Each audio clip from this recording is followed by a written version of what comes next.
대장암이 주제인데 대장암으로 지금 입원해 계신 지금 하신 분 계신가요? 이렇게 원장님 물어볼 때 대장암 환자가 많으면 조금 더 전문적인 내용으로 하고 좀 별로 없으시면 약간 일반적인 내용. 아예 없으면은 요거 중간에 퉁 잘라내보면 어떻게 좋은 의사를 찾을 것인가 이런 거 이미 지금 반 이상을 찾으신 거지만 일단 주제는 이렇게 받았습니다. 근데 형 숫자 빠졌는데 제가 이걸 한 3편에 걸쳐서 한다 그랬거든요. 어디까지 왔나? 1, 그 다음에 2, 3 한다 그랬는데 일단은 1차 강의를 들어보고 청중들의 반응을 본 다음에 2편, 3편 기회를 저한테 주실지 결정을 한다고 하셨습니다. 하고 관심사는 뭐 대장암, 항암제, 면역, 항암 치료, 최소 침습은 복강경 로봇 같이 나중에 나오겠지만 개복하지 않고 구멍 몇 개 뚫고 하는 수술들로 그런 쪽에 관심을 많이 갖고 있고 다 기관 연구. 최근의 연구 추세는 최근도 아니에요. 한 20여 년 다 돼갑니다.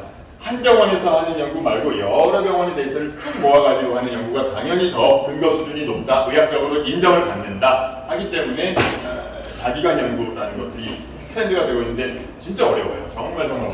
그런 부분들을 관심을 가지고 있습니다. 대장암 이렇게 얘기를 하고 치료한지 현암 이렇게 얘기하죠. 대장암이 알려면 대장이 뭔지 알아야 될 텐데 여기 생략도 있지만은 밥 먹으면 식도, 위, 소장 그리고 소장 이렇게 해서 여기서부터 물음표 같이 생긴 게 대장이에요. 마주본 그림입니다. 마주 봤으니까 왼쪽 오른쪽이 아니고 오른쪽 왼쪽이 있죠. 마주본 그림. 그래서 넘어가면 충수돌기, 맹장, 상행결장 이렇게 부위별로 이름이 있어요. 내가 저쪽에서는 어디 맹장염, 대장암이다 이랬는데 수술하러 갔더니 상행결장암이다 하고 어느 쪽이 뭐 오진이냐 이런 얘기가 아니고 대장이라는 전체 큰 틀 안에 부위별로 이름이 조금씩 다르다. 참고로 충수염, 충수돌기염 요즘 젊은이들은 응급실 올 때 맹장염이에요 같아요 이러지 않더라고요. 충수염이에요 이런 사람도 있더라고요. 진짜 깜짝 놀랐어요. 인터넷이나 이런 정보들이 많아서 그런지 옛날에 우리가 맹장염 하다가는 엄밀하게는 대장이 시작하는 요 부위를 맹장을 그러고 우리가 맹장염이라고 했다면 요거예요. 충수염, 충수돌기염 이렇게 얘기합니다. 아무튼 올라가면 위상자, 그다음에 간다 해가지고 어떻게 되는 거지? 행자 이렇게 되고 옆으로 간다 가로행, 아래로 내려간다 하행. 이렇게 됩니다. 그러면 여기서 이제 구불결장이라고 그러고 영어로 S 모양 결장 이렇게도 해요. 여기서부터 항문까지 이렇게 똥구멍인데 보들 직장 이제 직장 그리죠. 직진할 때 직장 그럽니다. 부위별로 이름이 다르고 몇 센치인지도 조금씩 달라요. 우리나라 성인 기준으로 요 정도 됩니다. 요 정도고 여기 잘못 썼나 보다가 아니고 구불결장이 이렇게 돼 있지만 지금 이렇게 생긴 분, 뭐 갔다가 이렇게 돌아오는 분 정말 많아요. 뭐 장이 길면은 유리해요, 불리해요, 뭐 그런 거 없어요. 들어가요. 밥 잘 먹고 똥 잘 쓰면 됩니다. 장이 2m가 됐든 3m가 됐든 뭐 상관없어요. 그리고 직장의 경우는 여기서부터 여기까지 우리나라 평균 성인이 한 12에서 15cm 정도 돼요. 역할들이 조금씩 다른데 결장 직장으로 크게 나눌 수 있어요. 여기 맹장부터 쭉 돌아와서 여기까지가 결장. 여기부터 항문까지 직장, 여기 항문. 크게 이렇게 나눠요. 여기 이제 요거 질문하시면 됩니다. 그러면 여기는 뭐라 그래요? 이거는 또 있어요. 직결장 경계부라고 또 그래요. 이름이 또 있습니다. 그래서 우리 아마 지금 계신 분들 아마 C코드로 보험사에 다 넣으셨겠죠? C18, C19, C20, C21 이렇게 합니다. 물론 이제 부위가 저래도 제자리 하면 D코드 들어갈 수 있어요. D01자로 들어갑니다. 아무튼 요런데 역할에 따라서 조금씩 수술 후에 무슨 일이 벌어지나가 좀 다를 수 있어요.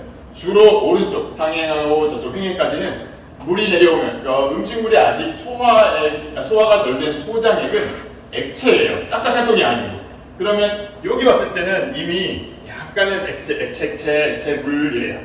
쟤네들을 쭉 끌어당겨서 물을 저장하고 딱딱해진 애들을 저쪽으로 보내는 거죠. 그러면 구불이나 직장이 오면은 얘네들을 저장했다가 배출하고 그런 역할이에요. 그러면 우리가 오른쪽 대장을 수술해버리면 얘가 없어지니까 초반에 살살을 좀 합니다. 그렇죠? 물이 흡수 안 되잖아요. 그러면 물 쭉 내려가거든요. 반대로 여기 구불이나 특히 이제 직장 수술하시면 아주 고생하시는데 직장 여기 수술하면 뭐겠어요? 직장이 똥이 내려와서 꽉 차다가 어느 정도 양이 딱 차면 화장실 가라 이렇게 신호를 주는데 이 직장이 짧아져거든요. 똥이 내려와 이렇게 와서 조금밖에 안 내려왔는데 화장실 가야 돼. 이 신호를 주는 거예요. 직장이 짧아져. 그래서 같은 대장암이어도 어느 부위를 수술했느냐에 따라서 수술 후에 겪게 되는 증상들이 조금씩 달라요. 암이 왜 생겼어요? 그러면 꼭 하나뿐이 아닐 거예요. 대장암이 왜 생겼니? 할 때에 여러 가지 꼭 뭐 담배를 펴서 폐암에 걸렸다. 아닐 수도 있어요. 담배와 뭐와 유전과 뭐와 쫙 합쳐져서 이렇게 된 거겠죠. 그래서 대장암은 일반 가족력, 유전, 우리 삼촌 대장암, 아버지 대장암, 작은 할아버지 대장암 이러면은 나 대장암 검진 해야 되겠네 이거죠. 두 개를 구분해서 쓴 거는 사실 대장암 환자가 아니시면 굳이 구분 안 하셔도 되는데 유전성과 가족성 뭐 이렇게 있어요. 유전성은 똑같은 거 아니에요. 그런데 유전성은 그 가족 방금 제가 말씀드린 삼촌, 아버지, 나 유전자 검사 쫙 했는데 공통되는 돌연변이가 있다. 이러면 유전성으로 이름을 붙여요. 한 5%좀 안 됩니다. 근데 가족성은 뭐냐면 그런 검사를 했는데도 아무 관련이 없는데 그냥 우연히 그 가게에 이렇게 생겼다. 이렇게 된 거는 가족성이라고 해요. 그러니까 가족성 중에 유전자 검사 안 한 사람들은 유전성일 수도 있겠죠. 하여튼 구분은 안 하셔도 돼요. 실제로 이 부분이 한 5분의 1 정도 그 정도밖에 안 되는 것 같아요. 용종 대장 내시경을 했는데 우연히 발견해 혹 전체를 통틀어서 용종 그러고 띄어봐야 뭔지 알아요. 띄어서 조직 검사를 보내야 돼요. 눈으로 모르고 조직 검사 현미경으로 봐야지 염증성이냐 증식성이냐 뭐 선종이냐 뭐 여러 가지 있어요.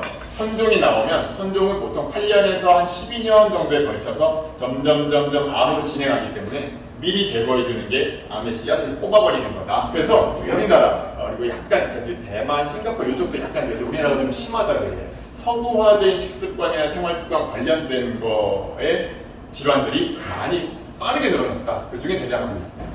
비만은 뭐 당연한 거고 크롬 수혈 대학성 대장 이거는 뭐 희귀병이니까 염증성 장질환이라는 희귀병인데 이런 거를 갖고 계신 분들은 대장암 발병률이 많이 올라갑니다. 증상은 뭐 아래쪽은 피곤하다, 입맛 없다, 몸무게 빠진다 이런 것들은 꼭 대장암이 아니어도 올 수 있는데 대장암 때는 똥을 쌌는데 피가 난다, 뭐 설사 변비 왔다 갔다 한다, 변이 가느다랗게 나온다, 뭐 잔변감 계속 보고 났는데도 뭔가 남아있는 느낌이 든다, 배 덩어리가 만져진다, 뭐 등등등 이런 것도 있으면 대장암인가 하고 이제 의심을 해보셔야 돼요. 치료 원칙 대장암은 덩어리 진암이에요. 고형암이라 그럽니다. 고형암의 대부분은 수술이 원칙이에요. 그러니까 고형암 아닌 것도 있어요. 혈액암, 림프종 이런 애들은 눈에 보이는 어떤 덩어리가 없기 때문에 수술이라는 게 안 돼요. 골수식 이런 거는 그걸 없애는 수술이 아니라 이제 시술들이죠. 항암제나 방사선 이런 것들도 보조적인 치료로 쓰이지만 수술이 원칙이 넘어가서 이거는 하면서 나온 얘기인데 한번 그래도 하는 게 좋을 것 같아요. 이런 거 식빵이 곰팡이 빵 뛰면은 이제 이걸 아껴 먹으려고 이렇게 잘라서 먹다가 배탈 빵 나죠. 왜냐하면 눈에 안 보이는 애들이 곰팡이가 있었던 거예요. 그래서 아까워도 그냥 이거는 뭐 이렇게 이건 안 되겠다. 이거 버려야 되겠는데 못 먹겠죠 이거는. 그러니까 멀쩡해 보여도 버려야죠. 똑같아요. 암 자를 때 대장암 여기 있다. 뭐 암을 몇 센치 아니 대장암 몇 센치나 잘라요? 5cm 요만큼 이렇게 자르면 안 될까요? 뭐가 안 돼. 그러면 제발 하십시오 라고 하는 수술이에요. 그리고 대장이 소세지 잘라서 이어붙이는 그런 단순한 수술이 아니에요. 대장만 자르는 것뿐만 아니라 얘네들 먹여 살리는 혈관 잡아야 되고 그 노란 부위가 임파선이 들어있는 장간막 사이 간자 써서 장간막 그래요. 그래서 대장암이 여기다 이러면은 장뿐만 아니라 똑똑 안전거리 확보, 그 다음에 여기에 임파선 확보, 임파선은 대동맥 직전까지 대동맥까지 갔다 그럼 사기, 대동맥 안쪽 그럼 그 안에서 기수 반장 이렇게 되거든요. 이렇게 잘라야 돼요. 근데 이렇게 자르는 분 뭐 많이 있어요. 직장에서는 이 정도로 가요. 참고로 최소 아래로 2cm를 확보합니다. 초기에서 연기나 1기에서는 1cm까지도 안전하다 이런 얘기들은 있어요. 그리고 최소 초기에서 1cm 그렇지 않으면 2cm를 아래로 확보해야 됩니다. 오케이. 이게 뭐 여기가 항문을 살릴 수 있는 경계를 표현한 게 저거고요. 그래서 그래요. 대장암 많이 없으시지만은 암이 여기 있었다. 아래로 2cm를 확보해야 된다. 여긴 뭐냐면 치상선. 여기 항문 피부, 여기는 장. 요 경계 치상선. 우리가 항문을 살린다고 하는 거는 여기를 살리는 거예요. 여기를 살리는. 그래서 정확히 말하면 아래에서 2cm가 필요하고 위에서 1cm가 필요해요. 항문에서부터 4cm는 올라가야 항문을 살릴 수 있어요. 최소 그 정도가 됩니다. 넘어갈까요? 직장을 수술하면 이렇게 되는데 직장이 조금밖에 안 남아요. 아까 제가 처음에 말씀드렸죠. 금방 마렵다, 토끼똥 싼다, 배 아프다, 막 급하게 가다 흘린다 이런 경우들이 있어요. 저위, 전방, 절제술, 증후군 그럽니다. 물론 저장 주머니가 줄어드는 것 말고도 여러 가지 원인들이 학술적으로는 있다고 해요. 근데 뭐 자세히 모르셔도 될 것 같고, 자, 치료 중후 수술하고 나서 뭐 요거는 사실 대장암 아니어도 다 겪으셨을 것 같아요. 혹은 지금 어쩌면 수술 앞두고 그런 거 있죠. 선행항암요법, 뭐 선행항암 방사선 하시는 분도 혹시 계실지 모르겠어요. 그건 수술을 앞두고 계신 분도 있죠. 수술하고 나면 아픕니다. 저는 이렇게 표현 환자들한테 계속 아픕니다. 입을 해주시면 계속 아픕니다. 수술 부위, 뭐 어깨 아프신 분들은 혹시나 그런 거 있어요. 복강경이나 로봇 하신 분들은 신기하게 물론 첫 번째는 자세. 수술할 때 이렇게 하시는 분, 이렇게 하시는 분이 있어요. 그 다음에 애기 낳는 자세, 이렇게 골반 이런 분들이 있어요. 근데 모르죠. 마취 깨고 나면 이렇게 오니까. 그래서 아픈 분 한 가지. 또 하나는 복강경이나 로봇 하면 이산화탄소를 배 안에다가 빵 하고 집어넣어요. 걔네들이 우리 이게 물잔 이런 거 보면은 눕히면 공기가 위로 뜨고 이렇게 하면 위로 뜨잖아요. 물은 아래로 깔리고. 그러면 당연히 수술 끝나고 일어서서 이렇게 다니면 공기가 위로 떠오른단 말이죠. 배 안에서 갈 데가 어디 있겠어요? 횡격막밖에 없죠. 횡격막을 이산화탄소가 자극하면 우리 몸이 신기하게 연관통이라고 해서 내장이 아프지는 않아요. 그렇죠? 우리가 병원에 갈 때 배 아파요 이러면서 가지 CPG 두 번째 부위가 아픈 것 같아요. 이러면서 췌장 미부가 아픈 것 같은데요? 이러면서 들어간 사람 없잖아요. 저는 왼쪽 신장 아래 혹 있는 것 같습니다. 이러지 않죠. 배가 아픕니다. 옆구리가 아파요. 이렇게 가잖아요. 그건 뭐냐면 내장신경에는 통증이 없기 때문에 그래요. 뭔가 둔탁하게 불편하고 뭔가 벙벙한 것 같고 그런 식으로 아파요. 근데 내장신경통이 체성신경통으로 바뀐다. 즉 통증을 느낄 수 있는 신경 부위에 드디어 통증이 타격된다. 대표적인 게 충수염. 그래서 충수염이 그런 식으로 아파요. 오른쪽 아랫배에 위치한 건 맞는데 명치 아프다가 가거나 배꼽 아프다가 가거나 이래요. 어디가 아픈지 처음에 여긴 것 같고 여긴 것 같고 이러다가 하루 이틀 정도 지나면은 이렇게 그게 처음에는 충수염 초기일 때는 내장성 통증, 그러니까 통증이 어딘지 모르고 애매하게 아프다가 이제 점점 진행해서 복막을 건드린다든지 그럼 이제 체성 통증이 되는 거예요. 그때 가서 여기가 아플 수 있어요. 그래서 우리 그래 아무도 지금 MTX 뛰신 분은 안 계시니까 배가 아플 때 혹시 명치 아니면 뭐 배꼽 여기가 아프다가 동네 병원 약 먹었는데 먹어도 안 낫는 것 같고 점점 더 아프다가 여기 안 아프고 여기가 아프네 이러면은 한번 의심해 보셔야 될 수 있습니다. 자, 다시 돌아와서 이산화탄소가 횡격막을 긁으면 횡격막이 아픈 게 아니라 횡격막하고 뿌리를 같이 가지고 있는 신경이 어깨 쪽에 분포해요. 그래서 어깨가 아프다고 느껴요. 어깨가 하나도 안 아픈 상황인데 신기하게 열나는 경험해 보실 거고 초반에는 폐 문제, 중반에 상처, 후반에 문학부 이런 거예요. 그래서 아마 같은 병실에 계셔도 똑같이 열났는데 저 사람은 열났는데 가슴 엑스레이 찍고 올라오고 저 사람은 막 피 검사하고 가을에 뽑고 소변 받아가고 이런 것들은 열나는 시기, 수술의 종류에 따라서 조금씩 다른 거죠. 그래서 수술 후 하루 이틀째 열나면 아마 잔소리가 돌아오잖아요. 숨 크게 쉬세요. 공 이거 올리세요. 어때요? 중반에 열이 난다? 상처가 더 났거나 혹시 염증됐어요. 후반에 열이 난다? 이거 대장암 환자는 정말 싫어하는 건데 장하고 장 꿰매놓은 부위가 픽 하고 새는 경우들 문합부 누축이라고 해요. 그런 게 생기면은 한 수술 후 한 5, 6일째에서 10일 사이에 열이 날 수 있다. 이 정도고요. 그래서 기침하세요, 심호흡하세요, 얼른 걸어다니세요 이러고 하는 거죠. 감염염증 다른 암보다도 대장암 쪽은 조금 더 그래요. 당연히 꺼내서 열고 이어주고 그러고 하는 거기 때문에 다른 수술에 비해서는 균에 노출된 여진들이 좀 더 있습니다. 상처, 복강내에 이런 문제 생길 수 있다. 누출은 아까 말씀드렸던 연결했는데 낫지 않아요. 위암하고 대장암, 췌장 쪽도 마찬가지. 자르고 나서 이어줘야 되는 작업이 있기 때문에 배로 힘들죠. 그래서 장유착, 장폐쇄 이건 대장이 아니어도 췌장 이런 거 하시는 분들 다 마찬가지예요.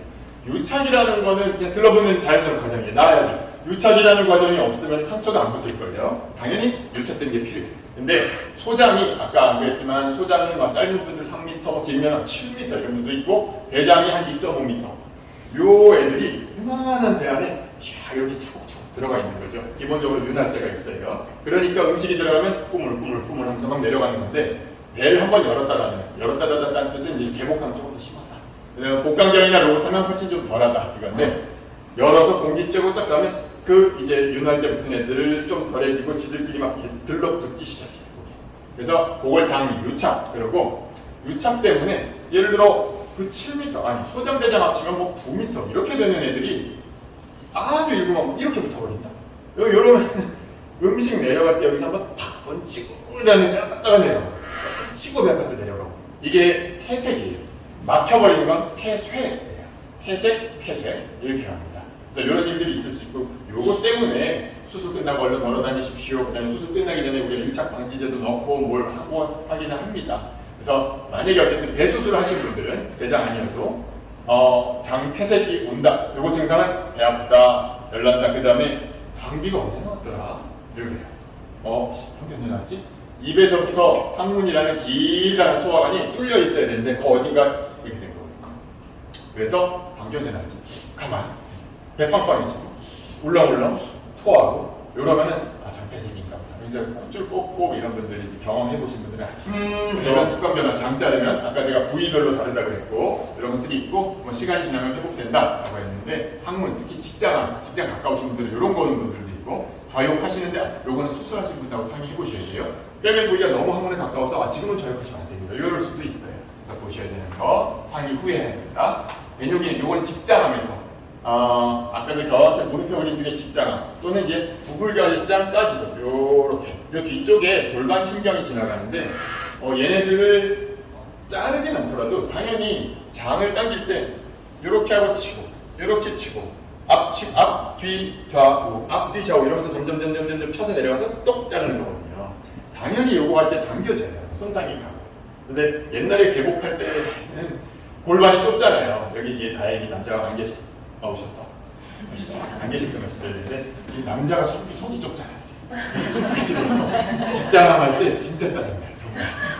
정말 여자는 체구가 적으셔도 애기 낳고 이제 여성형 골반 이렇게 생겼어요. 그러면 들어가서 이제 골반이 이쪽이니까 수술을 이렇게 들어간단 말이에요. 이렇게 돼 있으면 정말 편해요. 이렇게 할 때 공간이 좋아서 정말 편해요.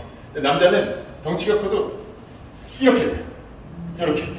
이렇게 생겨서 직장이 거의 꽉 차 있는 분들은 이게 안 움직여서 정말 어려워요. 정말 남자는 수술을 2배쯤 받아야 됩니다.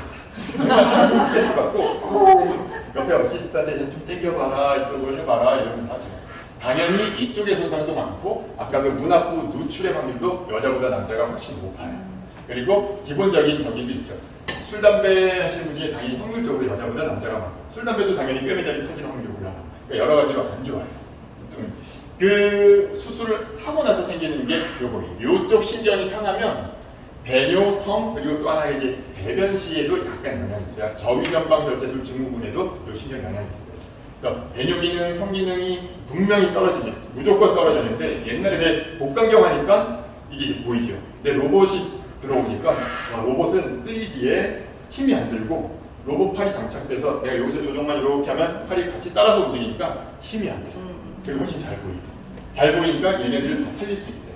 그러니까 막 손 집어넣어서 뜯어내는 게 아니라 자 오케이 기계를 우아하게 들어보고 이렇게 들고 신경 내리고 이렇게 정말 편해졌죠. 정말 좋아졌어요. 그리고 1년 전에 세브란스에서 저희 국교에서 제일 처음 나온 성기능과 배뇨 기능이 로봇에서 우월하게 회복이 좀 더 빠르다라는 것들 이후로 우후죽순같이 비슷한 데이터들이 많이 나왔어요. 그래서 개인의 선택이긴 합니다만은 제가 저걸 로봇으로 할 거예요. 그리고 아까 제가 가격 얘기했잖아요. 저 찾아보니까 이런 게 있더라고요. 저 알고 계셨죠. 뉴스가 아니더라도 대장 내시경 미국에서 임하는데요. 요거는 뭐냐면 어디 인터넷에서 따왔어요. 앰뷸런스 한번 타가지고 $1,600 이게 받은 거. 우리나라 119는 저기인데 무료인데. 그리고 뭐 있냐? 폐암 수술. 요거 뭐냐? 정리하면 글씨 작죠 크게. 북차 한번 타면 218만 원.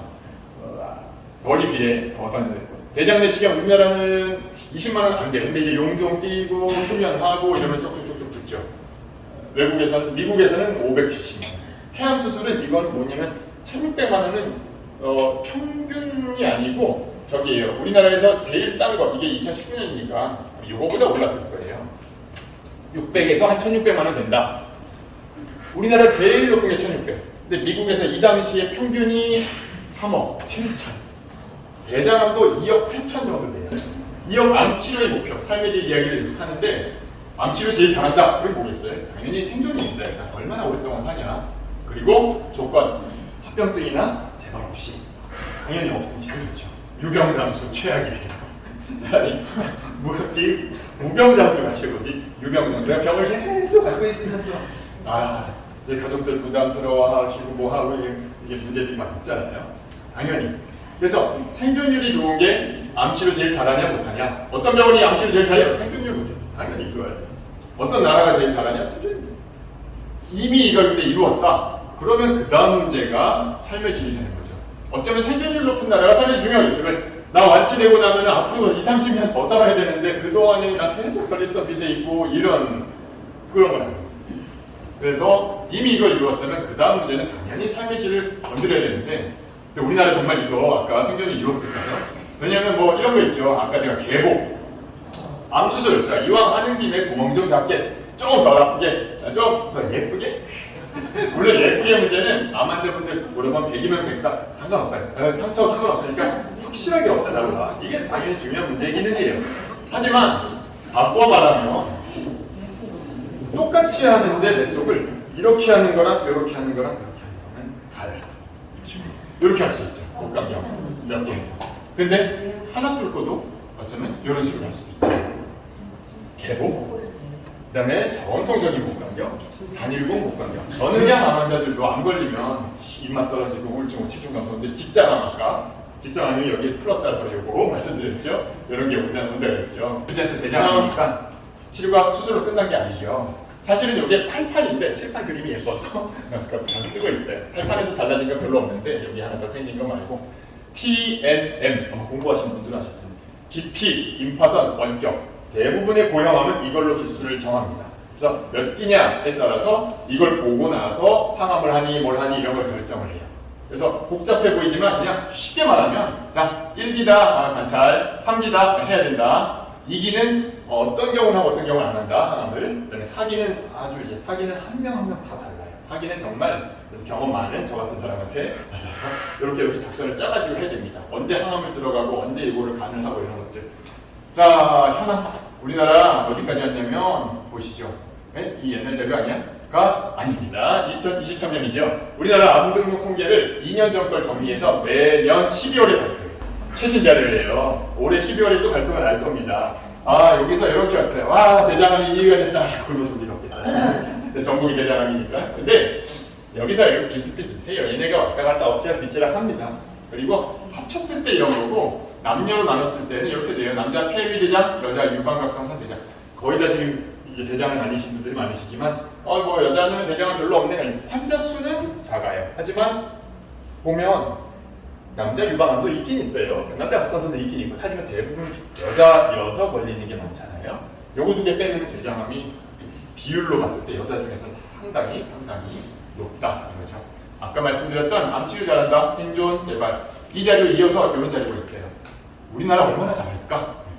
위암, 대장암 여기 있잖아요. OECD 국가 중 1위. 요거 생존율이에요. 5년 생존율. 근데 이거 빼버렸으면 좋겠어요. 진짜. OECD 국가 중 아니에요. 이거. 아니고 OECD가 몇 개 안 되잖아요. 30개. 이게 나온 근거가 요 논문인데 보지 마세요. 눈 나빠. 이 정도 글씨로 봐요. 이 정도로 보여요. 영어 이렇게 띄우면 막 사우스 코리아 버전으로 써 있어요. 요거는 위. 이거는 결장이에요. 아까 뭐였죠? 결장, 직장 합치면 대장. 결장, 직장. 아까 그 연구가 71개 나라 여기 보면 18개 암 3,750만 명으로 생존율만 쫙 해서 나라별로 줄 쫙 세운 거예요. 그래서 우리나라 무슨 암 몇이 이렇게 나온 거예요. 마치 무슨 올림픽 기록 이것처럼 쫙 나오죠. 그러니까 OECD 국가 중에 1위가 아니고 세계 1위예요 그냥. 아까 예를 들어 문화부 누출률 볼까요? 장을 꿰매놨어요. 꿰맸는데 터질 확률. 결장 쪽에서 우리나라는 1%가 있거든요. 결장은 웬만하면 안 터져요. 진짜 대장암이 터져 있었던 상황, 아니면 스테로이드 면역 억제제, 이식 환자들, 뭐 다른 요인이 있지 않습니까? 아니면 엄청난 비만, 아주 정말 연세 많은 분, 술, 담배, 혈관 이런 거 아니면 정말 저렇게 안 터져요. 직장은 점점 좁아지면서 터진다고 그랬죠. 남자. 네. 요 정도가 외국이고 요 정도가 우리나라. 절반 안 돼요. 그러니까 진짜 뭐랄까. 자 마지막으로 최신 이거는 뭐 넘어가도 될 것 같아요. 어려운 얘기인데 이제는 최신 연구 지견들은 자 같은 대장암입니다, 같은 수술, 같은 약 씁시다가 이제 아닌 걸로 많이 됐어요. 같은 대장암이어도 다 다르고 그 안에 유전자가 다르고 그 안에 약 들는 게 다르고 이렇게 돼 있어요. 그러니까 어떻게 보면 이게 맞는 얘기였던 거죠. 왜? 같은 대장암일 수가 없잖아요. 예를 들어 외과 의사 중에 이런 분이 있어요. KD라는 사람이 있는데 이 사람이 남긴 유명한 말이 있어요. 바이올로지 이즈 킹. 생물학이 아니라 생물학 전공자 그거 아니고요. 그 뒤에 이어오는 말이 있어요. 넘어가겠습니다. 한글로. 자, 왕은 저기다 암의 바이올로지 생물학적인 성격이 건데 뒤에서부터 말할게요. 왕자와 공주는 얼마나 수술을 잘하느냐, 이렇게 깔끔하게 피를 안 내고 빨리 하느냐 이런 거. 술기고 그보다 위에 있는 왕비는 적절한 환자 선택, 암종 선택. 이 환자 지금 수술해야 되나? 항암 먼저 해야 되나? 아니야. 끝나고 방사선 해야 되나? 이런 어떤 환자와 이거를 잘 선택해서 치료법을 정하는 거. 하지만 그보다 위에 있는 왕은 암의 성질머리시. 이 암은 어떤 애는 똑같은 표준 치료했는데 계속 약이 안 듣고 내성 생기고 계속 전이되는 그런 암이 있고, 어떤 암은 항암 방사선 딱 했는데 없어져 버리는 암이 있고, 정말 다른 거예요. 똑같은 대장암이라도 유전적인 차이들, 소인들이 분명히 있을 거라고 봐요. 그래서 어쩌면 아까 보여줬던 이 표가 어쩌면 틀릴 수도 있어요. 근데 이렇게 사기 4개의 기수로만 딱 판정이 될 거냐? 꼭 그렇지는 않을 거라는 거죠. 재발률이 이렇게 돼 있지만 어쩌면 여기 똑같은 약 쓰고 똑같은 용량 횟수인데 어떤 사람 완치되고 어떤 사람 재발되느냐, 암의 성격이 모두 다를 것이다 라는 부분이죠. 그래서 이건 거의 다 왔네요. 마지막 임상, 옛날 의학 논문에 많이 나오는 거예요. 이거 생존율 곡선입니다.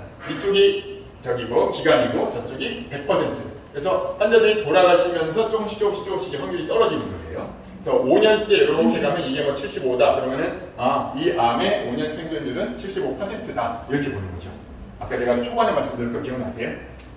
내가 1기네, 생존율이 90%네, 일단 기분은 좋아요. 하지만 내가 그 10% 재발에 들어갈지 안 하는 90% 들어갈지는 나한테 50대 50인 거예요. 그래서 수술 끝나고 관리, 그다음에 수술 잘 받은 건가 확인, 그다음에 운동, 근력 이런 것들을 하셔야 되는 거죠. 어쨌든 자, 두 약 중에 빨간 약, 파란 약 중에 빨간 약을 했더니 생존율이 좀 좋았네. 치료 효과가 좋구나. 이런 식의 결론이 전형적인 의학 논문의 결론이에요.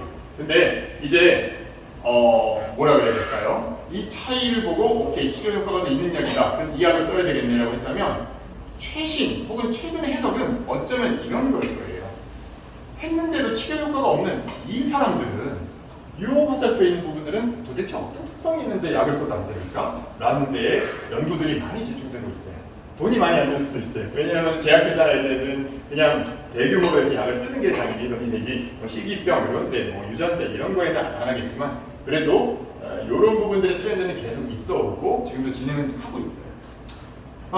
모르셔도 되는 것들 넘어가겠습니다. 이것들이 어쩌면은 어떤 환자가 어떤 암에 어떤 특성을 있느냐를 좀 알려주는 그런 연구 대상들 중에 일부를 가져와 봤습니다.